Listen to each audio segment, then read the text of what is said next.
Aujourd'hui au vestiaire, on va parler de judo avec Juliette Pérusse. Je te dis, elle pourrait nous coucher les deux demain. Comme ça, pour de ça. Facile. Chasse et pêche, on parle de prospection au printemps, à la fin de l'hiver. Fonte des neiges, bref, c'est la meilleure saison parce que Ligue majeure, on parle de hockey avec les séries, puis aussi de... CF Montréal, on va sûrement en parler en bien. Je peux-tu te faire une prise de judo? Tu peux essayer, mais Ah non. c'est trop gros. Bon vestiaire.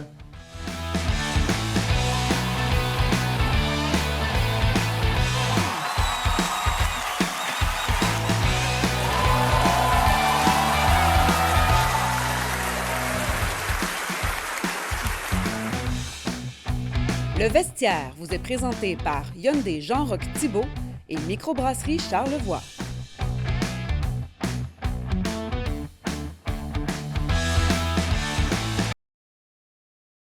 Avec nous au vestiaire, on reçoit une jeune judoka de Laval-B, Juliette Pérusse. Bonjour Juliette. Bonjour. Fais attention à ce que tu dis, elle pourrait te coucher demain. Ouais, non, je sais, on va être poli. Donc, Madame Pérusse. Donc, dis Juliette, le judo, ça fait combien de temps que tu pratiques ce sport-là? 6 ans. Puis là, t'as quel âge actuellement? 14. Ça se demande pas, ça. Ben, je sais. Mais là, on n'a pas le choix. Je vais demander à sa mère, je vais demander à elle. Tu viens d'une famille de judokas, là, je veux dire, tu as quand même 2 frères qui en font, une sœur plus petite aussi qui est une athlète à en devenir, je pense. Là. C'est pas gênant de le dire. Qu'est-ce qui t'a motivé à embarquer dans le judo? Parce que, tu sais, il y a quand même le karaté que tu aurais pu faire aussi, d'autres sports en équipe. Exact. Tu sais, tu fais du ski aussi, tu aurais pu accrocher dans le ski. Qu'est-ce qui te plaît là-dedans? Puis qu'est-ce qui t'a accroché au judo? J'ai essayé le karaté, ça n'a pas marché. C'était vraiment pas ma passion, ni mon sport. Donc, j'ai essayé le ski, puis en même temps, j'ai essayé le judo. Fait que là, il fallait que je choisisse entre les deux. Puis là, C'est ça qui arrive, hein? À un moment donné, C'est t'as ça. comme un chemin à prendre. Là. Question de novice, c'est quoi la différence entre le karaté et le judo? Hey, j'avais Parce la que- même question. Karaté, c'est plus contact, mettons. C'est plus coup, puis judo, c'est vraiment technique. Ouais. Fait que c'est comme... Dis de même, je sais pas comment l'expliquer, c'est vraiment... Non, je comprends ce que C'est tu veux plus de dire. technique ouais. de prise que tu fais, tu amènes C'est de la la personne au technique. sol. C'est des puis- coups à distance un peu aussi. Ouais, karaté, oui. Tandis que le judo, tu sais, vous êtes pas C'est mal. technique, ouais. C'est défense. Ouais. Fait que c'est ça qui te plaisait plus que l'autre. ou? Ouais. T'as des frères plus vieux, c'est pour ça. Ouais, c'est ça, tout s'explique. Hein? C'est de là que ça vient. Mais tu as voulu, justement, là, tu comptais que tu avais essayé le ski. En fait, tu pouvais faire les deux pendant un bon bout de temps. Oui. Mais là, aujourd'hui, il fallait que tu choisisses. C'est ça. C'est cette année que j'ai choisi, je pense. Fallait que je choisisse parce que soit je faisais mon judo, puis je manquais ma saison de ski, soit je faisais mon ski, puis je manquais ma saison de judo. Puis vu où je suis rendue en judo, il fallait que j'arrête le ski. Le ski, j'étais quand même bonne, mais comme pas assez pour performer longtemps. Parce que le judo, c'est prenant. Parle un peu, t'as fait combien de fois par semaine? Ton entraînement, ça ressemble à quoi? J'en fais 2 fois par semaine. Je monte à Québec avec mon père et ma sœur. 2 fois minimum, 3 des fois, ça dépend. Puis sinon, je m'en vais dans mon quartier. J'ai un dojo privé, on va dire. Rien de trop beau, hein? Fait que là, je continue d'en faire avec mon père quand que je monte pas à Québec. Sinon, ça va être long entre les trucs. Mais si t'as-tu pas un cahier de charge, mais t'as-tu vraiment un horaire établi avec un entraînement particulier pour le faire? T'as-tu quelque chose en fonction, un programme? On pourrait dire un programme, ça serait bien trop facile. Non, mais t'as-tu un programme qui t'est fourni pour te rendre à certains niveaux que tu aimerais avoir ou c'est vraiment toi qui décides un peu ce que tu veux améliorer selon les compétitions? C'est vraiment ce que je décide. Si je décide d'améliorer ça, ma coach va me dire d'améliorer ça, puis on va le pratiquer ensemble. OK. Puis, dans quoi t'es bonne? Puis qu'est-ce que t'aimerais améliorer? Pour de vrai, Ça, j'aimerais c'est m'améliorer. chien, là. C'est pas une entrevue d'embauche. C'est quoi ta qualité? J'aimerais améliorer mes mouvements par en avant. Je fais beaucoup de balayage, puis ils sont quand même bien réussis. Mes contres aussi sont beaux. Fait que c'est vraiment mes mouvements avant, puis ma stabilité. Comme quand tu vas à l'attaque, j'imagine. Ouais, ça? c'est ça. Puis là, tu sais, je veux dire, tu as fait un choix, c'est plutôt le judo. Je pense que ton choix est assez bon jusqu'à maintenant, tu as des bons résultats. Est-ce que tu penses déjà au futur, tu sais, vers où tu veux aller Oui. là-dedans? Ah ouais? Oui, je veux continuer longtemps. Là. J'aime ça, puis je veux continuer. Là. C'est vraiment une passion, là. Puis as-tu cette passion-là plus forte aujourd'hui parce que tu as fait un choix ou tu l'avais quand même avant? Parce que j'ai fait un choix, je pense. Ah ouais? Ouais. Là, dans le fond, tu vises des compétitions majeures. On parle des Jeux du Québec, Jeux du Canada, les Ouais. Olympiques peut-être. Est-ce que tu... Là, je vais aller faire les provinciales C'est en où? fin de semaine. Trois-Rivières, OK. je pense. Pas de billet d'avion, c'est tout le temps bon. Quand il n'y a pas de billet d'avion, c'est facile. Puis après, j'ai le Nouveau-Brunswick que je vais aller pour l'Est du Canada, la compétition. Puis après, j'ai les Canadiens en Calgary. Puis ça déroule comment une compétition? Tu dis tu vas faire les provinciaux, c'est comme une... Tu fais 5-6 combats durant la fin de semaine. Faut que tu sois classé pour les faire? Ouais, comment ça fonctionne, les compétitions? Les Canadiens, il faut que tu sois classé. Mais les autres compétitions, il faut que tu sois juste là. Ouais, tu t'inscris. Mais tu fais des combats, ça dépend. Si tu es classé genre dans un bon arbre, tu continues, mettons, tu peux en faire 3 ou 4. Dans une journée? Oui. Sinon, si, mettons, tu perds un combat, il faut que tu redescendes puis en remonter. Fait que ça te rajoute 2-3 combats de plus, là. Puis c'est juste une journée, c'est pas le lendemain aussi? Oui, le lendemain aussi. Je fais 2 catégories. Ah. Ben oui, le défi était trop facile. C'est ça, puis tu exact. fais 2 catégories, c'est quoi? Tu te bats contre du monde plus vieux que toi aussi? Oui, j'ai le même poids, mais plus vieux. C'est-tu si différent que ça quand tu vois les plus vieux? Tu sais, sont-tu si avancés? Parce que tu performes pareil, hein? Oui, mais c'est quand même plus dur parce qu'ils sont plus musclés que moi. Ouais. Puis des fois, la technique est plus meilleure que moi. Ouais, ben il y a de l'expérience de Tout Ça, il y est a de plus l'expérience. Oui, c'est ça. Puis chaque combat est différent, la personne est différente, puis leur technique est différente, fait que c'est comme du défi de plus là, à chaque Dans fois. le fond, quand tu sais que tu as un combat qui s'en vient contre un adversaire, tu le connais un peu, j'imagine. Est-ce que tu connais ses tendances, que tu en parles avec ton coach, que tu en discutes avec... As-tu une stratégie de dire, si je veux le battre, ça me prend telle stratégie, il faut que je sois plus agressive ou plus défensive? T'as-tu... Oui, c'est en plein ça. Je dis à mon coach, j'ai perdu contre ça, il faut que je le pratique. Fait que là, ma coach, elle me dit, bon, on va pratiquer ça. Fait que là, je le pratique. Puis rendu là, je le fais sur elle parce que je sais que cette fille-là a fait cette pratique-là. Donc, c'est vraiment... Mais vous vous croisez quand même souvent, ce que je comprends? Tu sais, mettons, dans votre catégorie, tu sais, vous n'êtes pas 1000, vous êtes, tu sais, Non, on est c'est une quand même le vingtaine. même monde qui performe. Oui, c'est ça, on est tout le temps une vingtaine maximum. Puis quand tu vas, mettons, aux États-Unis ou peu importe, c'est-tu le même monde qui suit aussi, j'imagine? T'es Ouais, pas loin de l'élite, là? c'est ça. Là. Mais des fois, il y en a des nouvelles aux États. Puis je les recroise souvent. Quand je m'en vais dans d'autres pays, je change d'adversaire à chaque fois. Fait que... Est-ce que ça devient des amis? Ou c'est des collègues? Non. Ou vous gardez une certaine d'amitié. distance? Non. Des amis. Non. Pour vrai? Oui, j'ai On beaucoup dit des écrans d'amis au comme judo. toi, tu sais. On n'est pas tous pareils. Moi, ça serait des ennemis, je vais les coucher à terre. Est-ce que des fois, tu prends un petit pas de reculons pour voir à quel point tu es un peu chanceuse de vivre ça, tu sais, de voyager, d'aller ailleurs, d'avoir des parents tu sais, qui t'épaulent, puis même une famille qui te suit aussi? Hein? Oui, à chaque fois que j'ai des occasions de même aller dans d'autres pays, je suis comme, go, je veux continuer, tu sais. C'est le fun, là, je visite le monde aussi. Il y a beaucoup d'autres personnes. Les coachs aussi. Il y a des camps d'entraînement quand tu t'en vas en voyage. Les coachs sont nouveaux, ils t'apprennent des nouvelles techniques, ils sont pas pareils, puis c'est vraiment le fun, là. Bien, c'est le fun d'y penser aussi, là. Là, c'est ça, tu sais, tu te dis, bon, ben, je m'en vais aux États là, pour faire une compétition. Et là, on est au mois de mars, fin mars. Tu as eu déjà un gros début d'année, là. Tu es allé, je pense, à Vancouver, tu es allé à Edmonton. Résume-nous ton début d'année, là. Ça a très bien été. Vancouver, je dirais que ça a moins été, mais il y a des bons. Il y a eu des bas, ouais. Il faut que ça remonte, fait que ça a remonté. Ça a remonté à Edmonton, j'ai gagné la compétition, puis... C'était contre le même monde que Vancouver Oui. un peu? Fait que, tu sais, c'est le fun de voir C'est quoi la C'est compétition ça. de Edmonton? C'est dans un centre d'achat, dans le West Edmonton. Sont-tu fiers de leur centre d'achat, eux autres? Le Hein? plus gros centre d'achat C'est du vrai, Canada. pareil. Ah, oui, C'est vrai.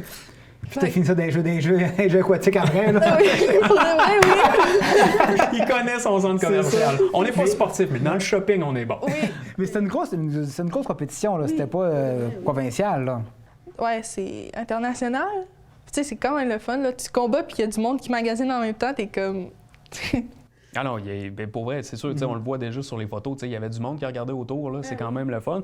Est-ce que, bon, tu sais, tu as un gros début de saison, mais là, la fin de saison, c'est des gros tournois aussi, des grosses compétitions. C'est quoi ton objectif? Pour de vrai, terminer dans le podium à chaque compétition, c'est vraiment juste seul. Ça, c'est beau. C'est gagnant. Moi, je crois beaucoup à ça. Est-ce que 2025, pour toi, c'est une année charnière, on va dire, une année importante pour toi dans ton développement comme athlète? Oui, parce que si je performe l'année prochaine, je pourrais peut-être être prise dans l'équipe du Québec. Puis comme... C'est à partir C'est quand même jeune. Je pensais pas que c'était à partir de 15-16 ans que tu peux faire l'équipe. Ouais, c'est dans 15-16 ans. L'année prochaine, j'aurai beaucoup plus de chances d'être prise. Mais là, cette année, je suis comme un peu trop petite pour faire les compétitions extérieures. Mais j'en ai fait quelques-unes, fait que... Tu te prépares tranquillement, là.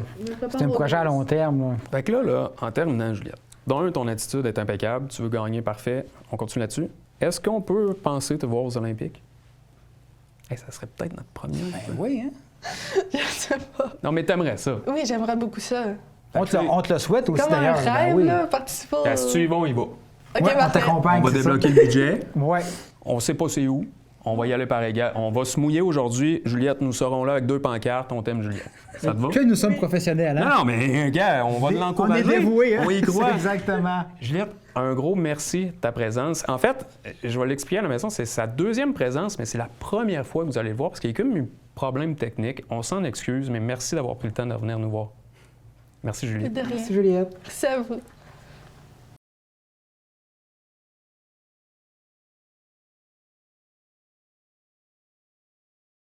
C'est le retour de la chronique Chasse et pêche avec l'excellent FX. Et une autre bonne nouvelle, tu sais, on parle des séries, ça annonce le printemps, mais là, c'est la fonte des neiges. Une fonte des neiges beaucoup mieux que bien des mois et des années, mais FX, j'ai le goût de te dire que c'est la période bonus de prospection, de préparation de terrain, parce que, tu sais, veux pas avec la neige, tu vois où ils sont marchés, tu sais, où est-ce qu'il y a eu des bêtes. Ouais, c'est ça, c'est là que ça se passe. Bien, pour faire un petit lien avec le sport, c'est comme la partie préparatoire, tu sais, les exhibitions. C'est le camp d'entraînement. Ouais, Camp d'entraînement du baseball. Écoute, naturellement, la fonte des neiges va nous donner une forte accessibilité à l'ensemble du territoire.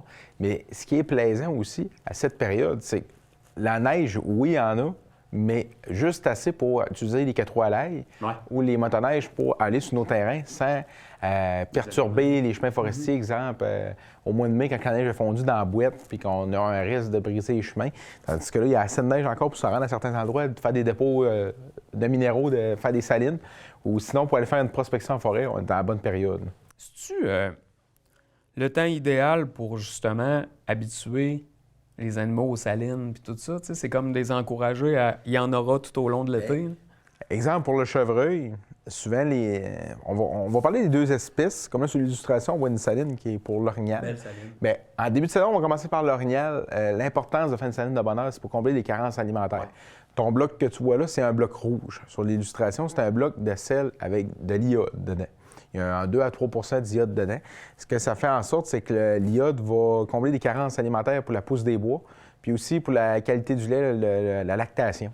Fait que c'est important de faire une saline au printemps avec des minéraux, mais naturellement avec un bloc de sel pour combler les carences. Mais au fil des saisons, l'orignal ou le chevreuil va aller chercher ses nutriments, ses suppléments de minéraux au travers de plusieurs plantes et de plusieurs végétaux en forêt. Au printemps, les premières pousses, ça va être du 30, du pissenlit, un petit peu de ramille, qui vont être très riches en potassium dû à leur éclosion, leur effervescence rapidement. Ce que ça fait en sorte, c'est que ça crée un débalancement dans leur système. Fait qu'il faut qu'ils mangent qu'ils se nourrissent beaucoup de calcium, de sodium, de potassium, manganèse, tout ça. Fait qu'ils ont besoin du sel pour combler certaines carences, pour avoir de la facilité à assimiler les nutriments là, au printemps. Mais est-ce qu'il est trop tôt pour avoir Français spotter les spots de chasse ou il... Spotter les spots de Ouais, chasse. c'est bizarre comme phrase, hein? On va résumer ça de manière plus simple. À cet ainsi de l'année, comme j'expliquais au travers des dernières saisons, on est capable de faire déjà une prospection avant la neige, au mois de novembre, voir les bons signes de chasse, en situation de chasse, les signes de rut qu'on a trouvés, les sites de repos, tout ça.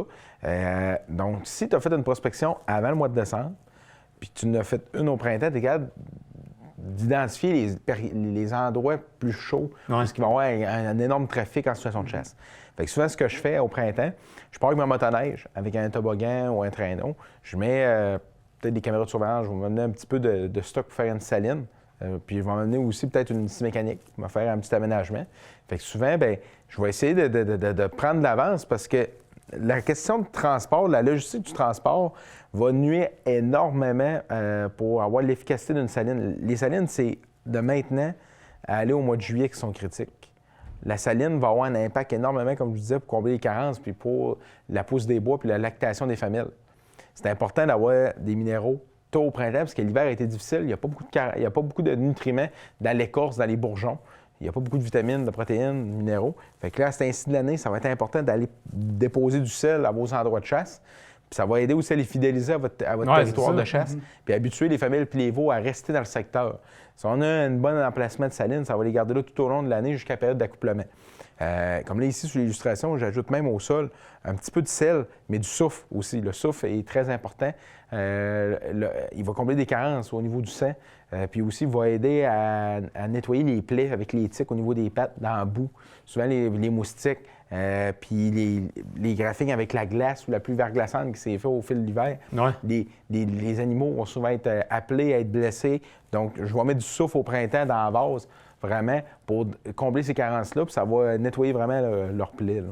Puis ils vont adorer ça. Ça va dégager des vapeurs sulfuriques qui vont les attirer de très loin. C'est de la chimie. Oui, on a déjà vu, c'est des bains sulfuriques. Puis un bain de boue, justement, une vasière, ça va être très intéressant aussi dans les périodes chaudes durant l'été. Ça va les rafraîchir, puis ça va les aider à combattre les moustiques. Là. Je veux pas te lancer, Nicole, mais tu es notre coureur des bois officiels. Y en a-tu beaucoup de neige encore dans les montagnes, dans ces secteurs-là? C'est surprenant cette année, il n'y en a pas tant que ça. Honnêtement, on a une bonne année. Il faut se croiser les doigts que le mois d'avril ne sera pas meurtrier. Ce que j'entends par là, c'est qu'il ne faut pas qu'il tombe de la neige au mois d'avril en grande quantité, parce que ça peut avoir un impact sur le taux de natalité des femelles, puis aussi sur la survie des juvéniles d'1 an et demi à 2 ans et demi dans le troupeau, que ce soit orignal ou chevreuil. À cet ainsi, ce qui est important, là, c'est qu'il ne faut pas qu'il tombe trop de neige. Puis il faut aussi s'assurer que les ravages, nos animaux restent dedans à cet ainsi. Parce que même s'il reste un petit peu de neige, ça ne veut pas dire que s'ils sortent des ravages, ils vont avoir tous les nutriments puis les sites de repos nécessaires, puis aussi un abri pour en cas d'une tempête de neige. Puis, il y a une sous-question, tu sais, parce que, bon, si on parle de fonte des neiges rapides, ça influence-tu le comportement de la tique? Est-ce qu'il y en a? Il y en a-tu encore pas mal? Ça va influencer, oui et non. Oui, il y a encore de la tique, mais ce qui va influencer le comportement de la tique, c'est s'il reste de la neige au printemps. Un printemps tardif va être un des bénéfiques. Ça va être bénéfique pour que les tiques vont mourir dans la neige. Okay. Ça va faire qu'il n'y aura pas... Ils n'ont pas le temps de s'accrocher. Ils n'ont pas le temps de se une expansion ou une augmentation du nombre de tiques sur le territoire. Exemple, en 2019, je me rappellerai encore, au mois de juin, il y avait 3-4 pieds de neige encore dans le bois à certains endroits, dans le nord de la région. Bien, ça l'a aidé pour les tiques, parce que les tiques sont mortes dans la glace puis dans la neige. Fait que la prolifération, ça est beaucoup moins pire. Est-ce qu'il y a un risque de... Tu investis du temps, tu investis de l'argent dans ta préparation, dans la prospection, puis finalement, les permis disent « Ah, non, cette année, on annule la chasse » ou tu sais que tu dois un orignal pour 3-4 chasseurs, puis finalement, ça va être peut-être pas la peine. Est-ce qu'il y a un certain risque? Techniquement, ça serait une bonne approche que tu mentionnes, mais étant donné qu'on est dans c'est une province peut-être un petit peu moins avant-gardiste au niveau du plan de gestion, c'est un plan de gestion qui est fait aux 7 ans. On agit quand il est trop tard. Il agit 7 ans, le mal est déjà fait. fait. Non, mais c'est vrai, tu sais, comme exemple, on parlait de l'orignal. L'orignal, le mal s'est fait pas cette année, ça fait 10-12 ans que le mal a été fait. Tu sais, en 2015, 2016, 2017, 3 années permissives consécutives de la femelle. Après ça, des coupes forestières dans des zones de ravage. Déjà qu'on avait beaucoup d'endroits qui avaient été sollicités par la coupe forestière. Après ça, quelques hivers rigoureux, des printemps tardifs. Tu sais, de 2018-2019, ça a été un printemps qui a été dur pour la mortalité du troupeau. 2020, ça a été doux. 2019-2020 a été doux, mais très venteux au mois de mars, puis la neige a fondu tardivement, ça n'a pas aidé. Puis 2020-2021 a été très doux. Fait que ça a aidé un peu le cheptel, mais 21-22, on a eu 4 pieds de neige au mois de mars. Oui, c'est ça. Hein? Oui, c'est sur 7 ans, cyclique. Rien, mais tu sais, aux États-Unis, exemple, il y a des subventions. On parle pas des États-Unis. Aux États-Unis ou dans l'Ouest canadien, ou même dans d'autres provinces, il y a de l'argent qui est distribué dans le fond. Puis c'est géré différemment. Exemple, au chevreuil, techniquement, on n'a plus le droit de nourrir le chevreuil l'hiver. Le nourrissage d'hiver est interdit. C'est pas que le nourrissage n'est pas bon. Ça aide à la pérennité de l'espèce. Ça aide à donner une chance à nos familles et à nos veaux avec des bons nutriments. Ce qui est dangereux, c'est de le faire proche d'une route. Fait qu'il faut nuancer. Il devrait y avoir des aires de ravage répertoriées qui devraient peut-être être subventionnées ou peut-être... c'est le jugement des gens. Là, on va parler politique. Non, mais on peut quand même en parler un petit peu. Que ben oui, c'est sûr. La pérennité de notre espèce et de notre sport va passer par de l'argent injecté pour que nos ravages aillent mieux. Ben, Ça, ce que tu parles, de territoire, hein. ce que vous parlez, est-ce que le gouvernement peut être restrictif? Oui et non. Ce qu'il pourrait faire, exemple, on le sait que dans Charlevoix, proche du Golfe, dans le rang Saint-Laurent, sur le Capot-Corbeau, Saint-Joseph-la-Rive, c'est des zones de ravage pour chevreuil. On fait des aires communautaires, c'est des aires protégées. Tu n'as pas le droit, exemple, d'aller en montagne dans ce secteur-là, mais on va nourrir le chevreuil à outrance durant l'hiver. Ce que ça va faire, c'est, premièrement, on peut faire affaire à des trappeurs pour trapper le nombre de coyotes dans le coin. Puis ce que je ferais, exemple, je ferais du nourrissage. Ça pourrait aider. Puis du côté de l'Ornière, ce qu'on pourrait faire, bien, c'est fort simple. Arrêter la coupe forestière à certains endroits. Puis de l'autre côté, en faire à des endroits où il n'y a pas d'impact au niveau des habitats hivernaux. Puis de l'autre côté, réaménager la forêt. C'est pas en plantant, exemple, juste de l'épinette que tu vas avoir un cheptel en santé. OK. Tu sais, ça fait que c'est... Écoute, je pense que c'est le mot de la fin, tu sais. Vous voulez du changement, votez FX. Non, mais tu sais, pour vrai, tu sais, t'es un grand défenseur, tu sais, des forêts, du cheptel et tout. Et de la pérennité du Ouais, sport puis aussi. je trouve tu sais. qu'on les écoute pas. Bien, c'est parce qu'il y a des retombées économiques. Tu sais, Oui, Charlevoix, oui, ben oui. tu sais, les épiceries, les magasins de chasse, les pourvoiries, les EC, tu sais, il y a d'autres régions qui sont encore plus impactées. Puis la forêt aussi, il faut que nos travailleurs forestiers travaillent. Mais est-ce qu'on peut trouver une manière que le support Je du pense que milieu oui. impacte pas notre sport, mais qu'au printemps, exemple, là, justement, là, il y a des gens qui vont en mettre de l'argent en forêt, pas au printemps, puis il y en a qui veulent aller découvrir le terrain. Mais c'est pas en ayant une faune qui n'est pas bien gérée, qui n'est pas en santé, qu'on va pouvoir préserver ça dans le temps. C'est un peu une vision à court terme de dire on a des impacts économiques là, à court terme, on veut se sauver là, mais bon. à long terme, ça. Bon. Hey, écoute, comme tu dis, excellent mot de la fin. Merci beaucoup, FX. Votez FX.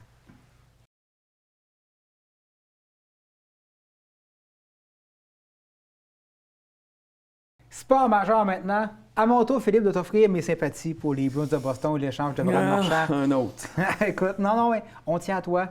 Hey, on va faire un petit portrait de la course aux Oui, séries. parce que ça va super bien. Ben oui.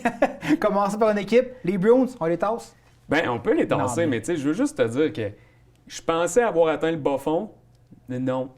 Nous n'avons pas encore atteint le bas fond. Tu sais, Peut-être que tu seras surpris encore d'ici la fin de l'année. Non, là, je peux pas être surpris. C'est juste que je trouve ça pathétique, ce qu'ils ont fait. Mais tu sais, du début de l'année, là. Tu sais, rappelle-toi, au début de l'année, ils faisaient les séries. Ben ça oui, allait ça quand allait même bien. pas si pire, tu sais. Mais là, t'as scrappé le club, puis on dirait que là, ça paraît que tu veux finir dernier. Puis Swayman n'arrête plus rien depuis la mi-saison, je pense. Ah ben, depuis qu'il a signé un Tu contrat, sais, Mathieu. il n'y a pas de camp d'entraînement, on dirait que ça paraît. Mais il y a des bonnes équipes, comme le Canadien de Montréal, qui fait les séries. En tout cas, jusqu'à maintenant, il est dedans. Ben écoute, dans l'Est, il y a 5 équipes, on va dire, qui se battent pour les séries. Il y en a peut-être 3 qui sont hot, puis 2 qui, ça va, Ouais. qui ont refroidi. Le Canadien, ben je pense qu'ils font partie de l'équipe, pas en feu, mais en plein contrôle. Ils ont Moi, une je bonne- pense qu'il manque encore peut-être 2 joueurs, pas plus. Ben, un deuxième centre, solide. Exact, mais tu sais, je veux dire, ils sont vraiment proches du but. D'un, on aurait, tu sais, le mix, on l'a. On Ah est oui. dans le mix. Il y a c'est des là, matchs significatifs c'est qui peut-être sont du joués. bonus qui s'en vient, tant qu'à moi. Il en manque vraiment pas beaucoup. Tu sais, le match contre Colorado, qui Hey, tout le monde qui pensait y que c'était croyait, fini. là? Il y Exactement. en a qui ont fait à 4-1, moi je vais me coucher, là. Non, exactement. C'était pas le style que le Canadien nous avait habitué, mais cette année, oui. Ils trouvent une moyen de gagner. C'est ça qui est intéressant. Puis ils jouent en ça- équipe. Et ça sans le meilleur défenseur défensif, Kaden Goulet, Qui a recommencé à patiner. qui va revenir incessamment, Ouais. visiblement. Mais Donc, à date, tu sais, l'histoire du club, tu sais, tout ce qu'on entend, là, le décès de la mère à Gallagher, à quel point l'équipe était soudée, tu sais, plein d'affaires Suzuki qui aurait parlé pour dire « Hey, touche à exactement. rien. Anderson qui a pris un nouveau rôle. Madison qui a dit « OK, je suis plus sur le piratage numérique, mais Ouais. par contre, qui accumule des minutes, un Fait que, rythme tu sais, effarant. » Saint-Louis a gardé son vestiaire parce qu'on était sûr qu'il allait sauter. En tout cas, exactement. moi, je Ben- le pensais. Tout le monde gagne son pari. Et ce qui démontre aussi l'importance de la stabilité. Ah, ben oui. Tu sais, Ben- t'importes une culture, t'as des joueurs, t'as tes piliers, Ouais. t'importes une culture. Slavkovski, ça va bien. Cole Caulfield, une très bonne... Cole Caulfield, c'est plus juste un marqueur de but, là. Non, c'est un créateur joueur, de c'est un jeu. joueur de hockey Ouais. qui, Ouais. qui va faire des chèques avant. Donc, tout va Exact. bien. Tout va bien pour le Canadien, actuellement. T'as raison, puis tu sais, on a ri. En tout cas, moi, je ris souvent du Canadien, là, je l'admets, mais tu sais, on a ri du plan. Mais le plan, là, ils y ont tenu, là. Et il est clair. Il est clair. Il est clair. Il est compris du public, puis maintenant, c'est juste le fun de voir qu'il devance peut-être un peu une demi-saison d'avance sur le plan, mettons. Ils ont comme moi, j'ai l'impression qu'il y a la mentalité, nous contre le monde. Tout le monde nous mettait en dehors des séries, on va faire des séries. Ouais. On a perdu 8 matchs en ligne, ils pensent qu'on est éliminé, on va se battre, puis on va aller. Puis mon tambour, tu sais, j'ai pas gardé les buts aux 4 nations. Puis là, ben regarde, j'aurais peut-être dû, on ne peut pas prédire. Il n'est pas parfait, ben c'est ça. Mais ça l'a peut-être motivé, lui. Fait que, tu sais, exact. Mais sinon, il a côtoyé les meilleurs. mais une chose est sûre, c'est que le Canadien de Montréal est agréable à écouter. Il n'y a pas de 4, 5, 6-0 après une période. Non. Le Canadien est compétitif, puis même quand ils perdent ou qu'ils perdent en prolongation, ben Colin, ils sont intéressants à suivre, puis ils donnent en bon français un spectacle. Je pensais jamais dire ça. Ben, écoute, ben, tu l'as dit dans Ça fait mal. J'étais pas là, mais tu l'as dit que tu étais rendu un fan du Canadien. Non, wow, commence pas. Je suis pas un fan, j'ai dit j'y pense. Je veux qu'on parle quand même d'autres clubs qui tentent aussi de percer un peu le top 8. Les Highlanders, c'est donc bien de valeur. C'est pas pour Patrick, mais c'est Patrick Roy, mais c'est pas un club. C'est pas un grand club de hockey. On se le cachera pas. C'est pas un grand club de hockey, non. Puis il manque ton mais meilleur c'est une centre équipe. en plus. Oui. Il y a une grosse différence entre Toronto, oui, ils sont en haut au sommet, mais ils jouent tous tout seuls, puis on le voit en série, c'est tout le temps un flop. Les Highlanders, le Canadien de Montréal, c'est pas un club qui est vraiment pacté de vedettes, là, mais ils jouent en équipe. Les Highlanders, c'est ça. C'est un club de système. Oui, mais Puis là, t'as un gardien de but élite exact. qui garde une quantité de nombre de matchs. Ouais. J'essaie dans mon pool, puis il goal toutes les soirs. C'est ça qui va bien.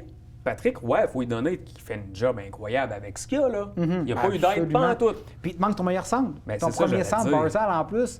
Donc, tu sais, c'est une équipe qui va bien. Les unités spéciales sont atroces et qui fait mal, je pense, à l'équipe. Ouais. Comme tu sais, contre le Canadien a dominé le match là, en grande partie, mais ils ont quand même réussi à aller chercher des points, 1 point, 2 points avec la victoire. Et des buts c'est sûr qu'il y a une différence. Il y a les Blue Jackets qui sont dans le portrait, il y a Monahan qui va revenir. Je pense qu'il est comme... Il faut que tu aies aussi le momentum qui va avec toi. C'est toute une question de momentum. Puis présentement, ces clubs-là qu'on vient de nommer, tu peux rajouter les Rangers, les Red Wings, qui sont décevants pas à peu près. Les Red Wings et les Rangers, c'est que c'est les seuls qui n'ont pas des fiches positives dans les 10 derniers matchs. Versus les trois premiers qu'on vient de nommer. On l'a toujours dit, hein, quand tu arrives à l'approche des séries, il faut rentrer avec le momentum. Je répète ce que j'ai dit il y a 2 semaines. Je pense vraiment que le Canadien a des chances de faire les séries à la 8e position. Et sinon, ça va être la 9e par une petite séquence de défaites de 2-3 matchs qui aura fait mal. Mais pour l'instant, c'est vraiment incroyable. Puis les Blue Jackets, il y a toute l'histoire aussi des Gaudreau qui vient motiver, on va dire, l'équipe. Tu l'as dit, Monahan revient, ce qui est un gros ajout pour l'équipe qui va un petit peu moins bien les derniers temps. Là, tu sais, tous les matchs deviennent importants. Écoute, là, il va y avoir un match Islanders Blue Jackets qui est très, très important. Là, on est dans les matchs, les fameux matchs à 4 points. Là, c'est ça pareil. Et je m'inquiète aussi, équipe à risque, Devils du New Jersey. Sont à 5 points actuellement. Ils sont juste à 5 points. Ils ont, tu sais, le Canadien, par exemple, a 2 matchs en main sur eux. La plupart des équipes ont 2 matchs en main sur eux. Ils ont perdu Jack Hughes. Ils ont perdu Doug Hamilton. Kovacevic est sorti en disant que l'équipe ne jouait pas bien. Oui, puis il s'est fait ramasser aussi. Est-ce qu'ils peuvent risquer de descendre, eux autres, tu sais?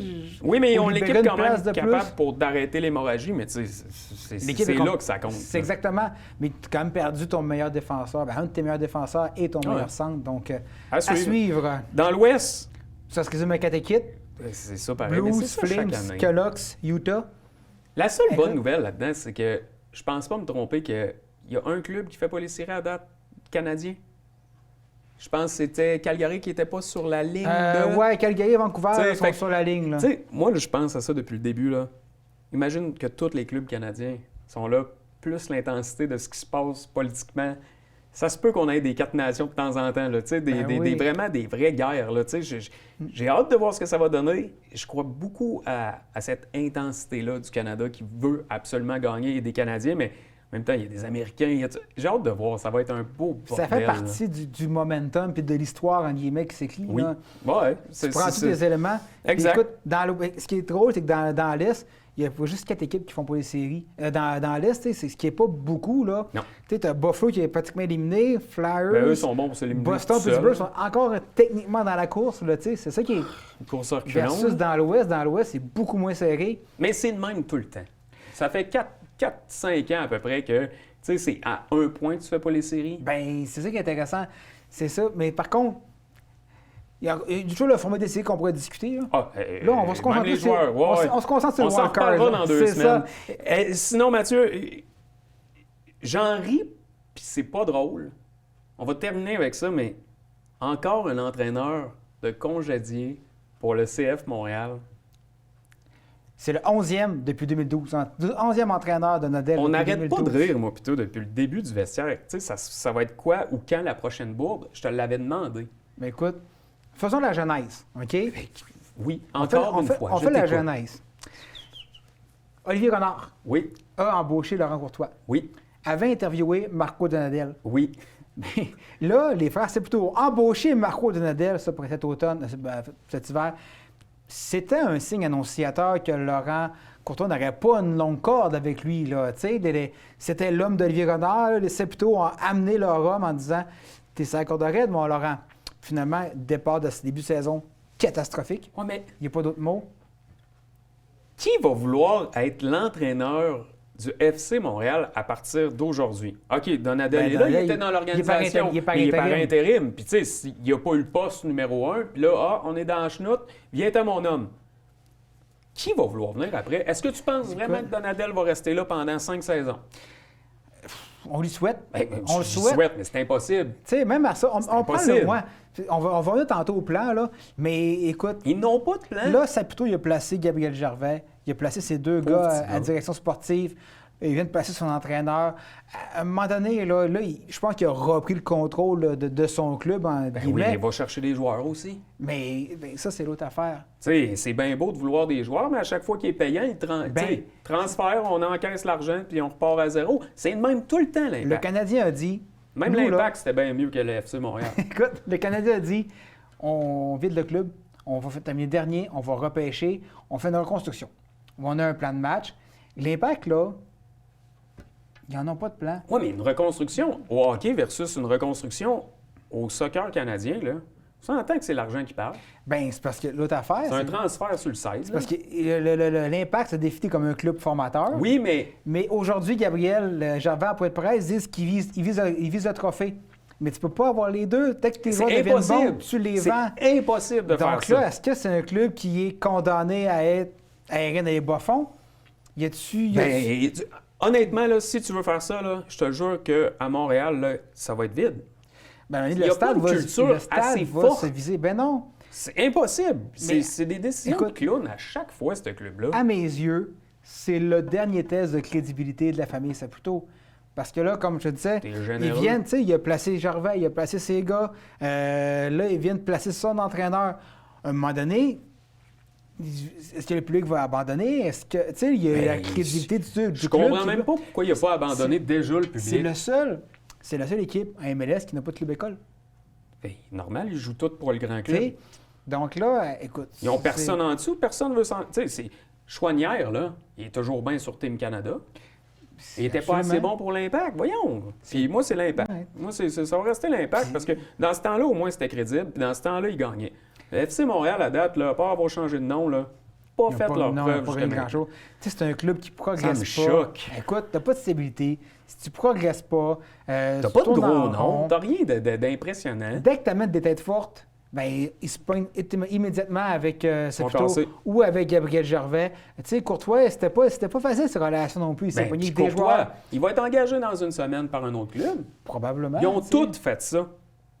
Mais en tout cas, ça, C'est de la c'est- peine pour le FC Montréal.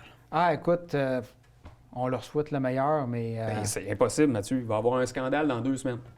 Dans 2 semaines, on se reparle de la même affaire, mais un joueur qui a décidé qu'il ne jouait plus. Ah, écoute, oui, ils vont virer l'effectif bout pour bout. Tu sais, la direction avait des nouveaux joueurs. Ils ne jouent même pas dans l'alignement partant. Tu sais, c'est un... Courtois, là, il envoyait promener la direction littéralement, publiquement, en faisant ça, là. Puis, Mais Il il n'y a en plus paye de le job prix. aujourd'hui. Mathieu, merci Philippe. beaucoup. un plaisir. En plus, t'es quasiment pas cerné. Tu fais bien Ah, ça. c'est pas si pire, hein? Ah non, tu fais bien ça. C'est la magie de la télé. Alors, c'est déjà tout pour une autre édition du Vestiaire. Merci à tout le monde à la technique. Merci à vous à la maison. Et nous, ben, on se retrouve en forme, en feu, encore une fois, pour parler des séries. Ça sent le printemps, c'est ça. C'est le temps des sucres, le temps des séries. On se reparle dans 2 semaines pour une autre édition du Vestiaire.